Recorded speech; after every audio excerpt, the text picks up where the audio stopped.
Mega blood donation camp में 102 रक्तदानियों ने किया रक्तदान। शिवी शिवाय वेलफेयर सोसाइटी और blood machine welfare society Mukerian की तरफ से मेगा ब्लड डोनेशन कैंप और अवार्ड सेरेमनी का आयोजन काली माता मंदिर तलवाड़ा में ट्रियपे के 1 साल पूरा होने पर लगाया गया। इस कैंप में मुख्य अतिथि के ई प्लैनेट के मैनेजिंग डायरेक्टर रणवीर सिंह अरोड़ा रहे। यह कैंप तलवाड़ा के विकास गोगा की देखरेख में लगाया गया। विकास गोगा जी ने सोसाइटी द्वारा किए जा रहे रक्तदान कैंप और सोसाइटी के कार्यों की प्रशंसा की। उन्होंने कहा कि युवा वर्ग को रक्तदान के लिए आगे आना चाहिए ताकि हॉस्पिटलों में रक्त की कमी ना हो सके और अगर कोई व्यक्ति रक्त की कमी से मर जाता है तो हमें इंसानियत पर शर्मिंदा होना पड़ेगा। इस रक्तदान कैंप में कुल 102 युवाओं ने अपना रक्तदान कर रक्तदान देने का संदेश दिया। इस कैंप में नारी शक्ति का भरपूर योगदान रहा। कैंप में रक्त को सिविल अस्पताल ब्लड कैंप मुकेरियां और सत्यम ब्लड बैंक जलंधर के द्वारा एकत्रित किया गया। आज काली माता मंदिर तलवाड़ा विखे शिवी शिवाय वेलफेयर सोसाइटी और ब्लड मशीन वेलफेयर सोसाइटी ये दोनों सोसाइटी मिलके रक्तदान शिविर का इन्होंने आयोजन किया और इस आयोजन के विच बहुत सारे रक्तदान वीर इत्थे आए हैं जिहड़े रक्तदान कर रहे हैं और मेरे नाल बड़े मानयोग साडे नगर कौंसिल के उपाध्यक्ष सुरिंदर शिंदा जी, मेरे बड़े वीर MC साहिबान गोगा जी, इन्हां दे नाल मेरे बड़े मानयोग साथी पहुंचे है जिहड़े ऑर्गेनाइजर इत्थे उन्हां दे अपने सौरभ जी, गगन जी, इन्हां दे नाल बाकी टीम आई है और मैं सब दा धन्नवाद करदा इत्थे पहुंचण दे उपर। और मैं कहना चाहना कि रक्तदान का भाव है कि रक्त का एक एक कतरा एक एक जीवन नूं बचा सकदा। जिस वेले रक्त की जरूरत पैंदी है किसी एक्सीडेंट जॉब दे विच या किसी अन्य जॉब दे विच उस वेले इहदा कोई दूजा विकल्प नहीं हुंदा। खून का विकल्प सिर्फ खून है। हजे कोई टैक्नोलॉजी इस तरह की नहीं बनी कि रक्त के विकल्प के विच कोई दूसरा साधन संसाधन वो करके किसी मरीज को बचा सके।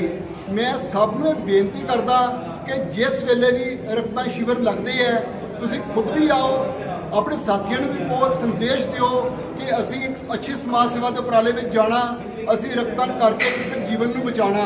मैं एक जरूर कहनी चाहांगा कि अज के युग के क्योंकि हॉस्पिटल भी काफ़ी खुल चुके हैं लेकिन उस तरह ही जो मरीज है उन्हें तादाद भी उस हिसाब से बढ़ती पई है। तलवाड़ा के भी एक बहुत बड़ा इत्थे सरकारी हॉस्पिटल है, मैं 100 बेड का हॉस्पिटल है, उसके मैं ये समझदा कि सानू एक उत्थे ब्लड बैंक की इत्थे जरूरत है क्योंकि तलवाड़े की बहुत बड़ी आबादी है और उन्होंने लगातार डिमांड बनी रही है। जिस तरह जरूरत पैंती है 30-35 किलोमीटर का सफ़र तय करके खून वास्ते उन्होंने जाना पैंदा है, जिहदे नाल पेशेंट की हालत कई बार बहुत ज़्यादा नाजुक हो जाती है। एक गल मैं संदेश होर देना चाहना छोटा जिहा अपने नौजवान साथियों को, मेरे दोस्तों नशे तो दूर रहो, चंगी खुराक खाओ, तुहाडे जिहड़े रक्त की क्वालिटी है वो बहुत अच्छी होनी चाहिए है क्योंकि तुसी अगे आके इन्हां उपरालियां नूं जिसले किसी को जरूरत पैंदी है तो तुसी उन्हां दे नाल खड़े होण दा एक माध्यम बनना। मैं बेनती करांगा सारे समाज नूं कि जिसले इस तरह के उपराले होंदे है तुहाडा शरीर जे तंदुरुस्त है तुसी वाकई किसी ना किसी की उस वेले मदद कर सकते हो। और बधाई के पात्र है साडे वेलफेयर सोसाइटी वाले ब्लड मशीन वेलफेयर सोसाइटी के साडे इत्थे प्रधान ते पहुंचे दे है सौरभ जी, जिन्हां दा 44वां रक्तदान शिविर है और जी साडी शिवी शिवाय वेलफेयर सोसाइटी है उन्होंने गगन जी इत्थे आए हैं, उन्होंने तीसरा रक्तदान शिविर है। ये क्रम इस तरह चलता रहना चाहिए। फिर मैं एक बार आह्वान करता अपने साथियों को जिस वेले भी तक मूवमेंट होंगे अपना पूरे तन्मयता के नाल साथ देना है। जय भारत, जय हिंद, सबका बहुत बहुत धन्यवाद। जय हिंद, जय भारत जी। अज शिवी शिवाय वेलफेयर सोसाइटी तलवाड़ा और blood machine welfare society Mukerian वालों 44वां खूनदान कैंप अज काली माता मंदिर दे विच लगाया जा रहा है। सो आलमोस्ट 50 तो उपर यूनिट्स हो चुकिया ने, अपना टारगेट अज 150 यूनिट पूरा करने का है। सो मैनू उम्मीद है कि असीं जल्दी ही कामयाब होवांगे उस टारगेट दे विच। सो मेरी एक गुजारिश है, सोसाइटी ना हर छोटे छोटे उपराले करती है। जन जन जागरण अभियान दे विच असीं हर पिंड दे विच कैंप लगाने की कोशिश कर रहे हैं। ਸੋ ਮੇਰੀ ਇੱਕ ਗੁਜ਼ਾਰਿਸ਼ ਹੈ 18 ਸਾਲ ਤੋਂ ਲੈ ਕੇ 60 ਸਾਲ ਤੱਕ ਕੋਈ ਵੀ ਹੈਲਦੀ ਬੰਦਾ ਜਿਹੜਾ ਬਲੱਡ ਡੋਨੇਟ ਕਰ ਸਕਦਾ ਜ਼ਰੂਰ ਡੋਨੇਟ ਕਰੇ। ਆਪਣਾ ਬਰਥਡੇ ਆਪਣੀ ਐਨਵਰਸਰੀ ਸੁਸਾਇਟੀ ਨਾਲ ਮਨਾਵੇ, ਕਿਉਂਕਿ ਤੁਹਾਡਾ ਦਿੱਤਾ ਹੋਇਆ ਰਕਤ ਕਿਸੇ ਪਰਿਵਾਰ ਦੀ ਜਾਨ ਬਚਾ ਸਕਦਾ ਹੈ। ਸੋ ਆਪਣੀ ਸੁਸਾਇਟੀ ਨੇ ਆਲਰੇਡੀ 3 ਥੈਲੇਸੀਮੀਆ ਬੱਚੇ ਔਰ 4 ਕੈਂਸਰ ਪੇਸ਼ੈਂਟ ਅਡਾਪਟ ਕੀਤੇ ਹੋਏ ਆ ਜਿਨ੍ਹਾਂ ਨੂੰ ਹਰ ਮੰਥ ਬਲੱਡ ਚਾਹੀਦਾ ਹੈ ਔਰ ਇਹ ਬਲੱਡ ਇਹਨਾਂ ਕੈਂਪਸ ਦੇ ਵਿੱਚ ਹੀ ਕਲੈਕਟ ਕੀਤਾ ਜਾਂਦਾ ਹੈ। So please give blood, save life. ਇਹ ਦੋਵੇਂ ਜਥੇਬੰਦੀਆਂ ਇੱਕ ਮਕੇਰੀਆਂ ਤੋਂ ਹੈ, ਤਲਵਾੜੇ ਤੋਂ ਹੈ। ਇਹਨਾਂ ਦਾ ਮੇਰਾ ਖਿਆਲ ਤੀਜਾ ਹੈ ਤੇ ਇਹਨਾਂ ਦਾ ਕਿੰਨਾ ਸਰ 44ਵਾਂ ਬਲੱਡ ਡੋਨੇਸ਼ਨ ਕੈਂਪ ਹੈ। ਅਸੀਂ ਸਨਾਤਨੀ ਲੋਕ ਹੈ। 4 वेद और 6 शास्त्रकार केवल औरों को सुख देना ही है। 4 वेद और 6 शास्त्रकार केवल औरों को सुख देना ही है। रक्तदान खूनदान जिहड़ा है ये महान दान है। हिंदू का भी खून लाल, मुसलमान का भी लाल। ਜਦੋਂ ਕਦੀ ਲਹੂ ਦੀ ਲੋੜ ਪੈਂਦੀ ਹੈ ਤੇ ਕਦੀ ਕਿਸੇ ਨੇ ਪੁੱਛਿਆ ਹੈ ਕਿਹਦਾ ਖੂਨ ਹੈ। ਸੋ ਮੈਂ ਬੇਨਤੀ ਕਰਾਂਗਾ ਆਪਾਂ ਮਨੁੱਖ ਬਣੀਏ, ਹਿੰਦੂ ਸਿੱਖ ਬਾਅਦ ਚੋਂ। ਮੇਰੇ ਗੁਰੂ ਮਹਾਰਾਜ ਜੀ ਕਹਿੰਦੇ ਹੁੰਦੇ ਸੀਗੇ ਕਿ ਤੁਸੀਂ ਤਾਂ ਅੱਤਵਾਦ ਦਾ ਟਾਈਮ ਦੇਖਿਆ ਨਹੀਂ, ਬੱਚੇ ਹੋ ਅਸੀਂ ਅੱਤਵਾਦ ਦਾ ਟਾਈਮ ਦੇਖਿਆ। ਜਿਨ੍ਹਾਂ ਨੇ ਕੇਸ ਰੱਖੇ ਆ ਉਹ ਰਿਸ਼ੀ ਹੈ, ਜਿਨ੍ਹਾਂ ਦੇ ਮੁੰਨੇ ਆ ਉਹ ਮੁਨੀ ਹੈ। ਇਹ ਰਿਸ਼ੀਆਂ ਮੁਨੀਆਂ ਦੀ ਧਰਤੀ ਹੈ, ਇਹ ਹਿੰਦੂ ਸਿੱਖ ਮੁਸਲਮਾਨਾਂ ਦੀ ਧਰਤੀ ਨਹੀਂ।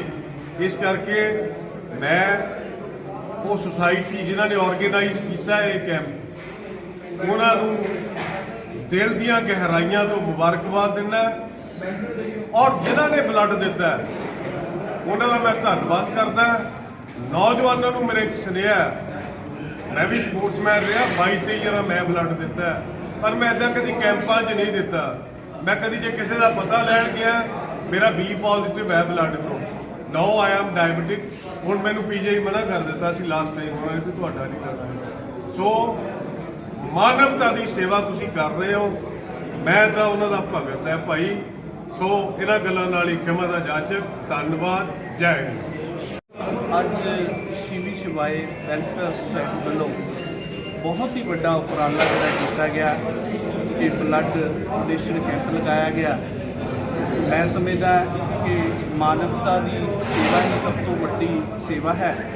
ਸੋ ਜਿਸ ਤਰੀਕੇ ਦੇ ਨਾਲ ਸਾਡੇ ਨੌਜਵਾਨ ਸਾਰੇ ਗਗਨ ਰਾਣਾ ਜੀ ਔਰ ਹੋਰ ਸਾਰੀ ਇਹਨਾਂ ਦੀ ਟੀਮ ਜਿਨ੍ਹਾਂ ਨੇ ਉਪਰਾਲਾ ਕੀਤਾ ਹੈ, ਵਧਾਈ ਦੇ ਪਾਤਰ ਨੇ, ਕਿਉਂਕਿ ਅੱਜ ਸਮੇਂ ਦੀ ਲੋੜ ਹੈ ਕਿ ਨੌਜਵਾਨਾਂ ਨੂੰ ਇੱਕ ਚੰਗੇ ਸੰਸਕਾਰ ਵੀ ਇਹਨਾਂ ਚੀਜ਼ਾਂ ਤੋਂ ਮਿਲਦੇ ਆ ਕਿ ਜਦੋਂ ਉਹ ਬਲੱਡ ਕਿਸੇ ਦਾ ਆਪਣਾ ਦਿੰਦੇ ਆ ਔਰ ਕਿਸੇ ਨੂੰ ਉਹ ਬਲੱਡ ਜਾਂਦਾ ਤਾਂ ਇੱਕ ਚੰਗੇ ਸੰਸਕਾਰ ਮਿਲਦੇ ਆ। ਆਪਸੀ ਤਾਲਮੇਲ, ਆਪਸੀ ਭਾਈਚਾਰੇ ਦੀ ਇੱਕ ਸਾਂਝ ਜਿਹੜੀ ਹੈ ਨੌਜਵਾਨਾਂ ਦੇ ਅੰਦਰ ਪੈਦਾ ਹੁੰਦੀ ਹੈ।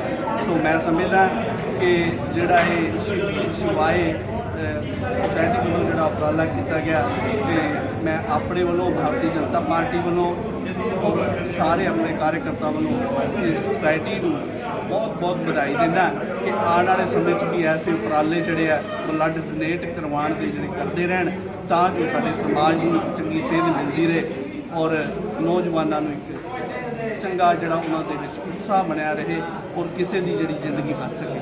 ਬਹੁਤ ਧੰਨਵਾਦ।